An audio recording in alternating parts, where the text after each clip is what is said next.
તો અમરેલી લેટરકાંડ બાદ ગરમાલી રાજનીતિમાં હવે નેતાઓ ભાષાની મર્યાદા વટાવી રહ્યા છે। અમરેલી લેટરકાંડમાં હવે કોંગ્રેસના નેતા ભાન ભૂલ્યા છે। સાવરકાંડલાના પૂર્વ ધારાસભ્ય પ્રતાપ દુધાત પાટીદાર યુવતી માટે સરકાર પર પ્રહાર કરતા કરતા બોલી ગયા કે તારીમાં સંવેદનશીલતા ક્યાં છે। નાનું મગજ ભારતીય જનતા પાર્ટીના ડિબેટમાં બેસવા વાળાને મેં કઈ કામ કીધું કે 8 દિવસથી ભાઈ તારું નાનું મગજ કાઢી લીધું, ગોખાવેલી વાત તું નકરી બોલ્યા કરશો, સંવેદનશીલતા સંવેદનશીલતા સંવેદનશીલતા। મેં તારી માં સંવેદનશીલતા છે ક્યાં? હું ગોતું છું।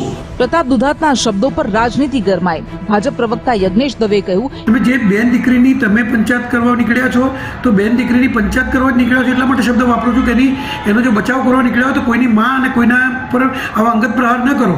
કે પ્રતાપ દુધાત અપશબ્દો માટે જાણીતા છે। બીજી બાજુ વિરજી ઠુંબર પણ જાણે ભાન ભૂલ્યા હોય તેવો એક વિડીયો સામે આવ્યો છે। પણ તમે નકરો પ્રતાપ ઢોકી પણ તમે નકરો પ્રતાપ ઢોકી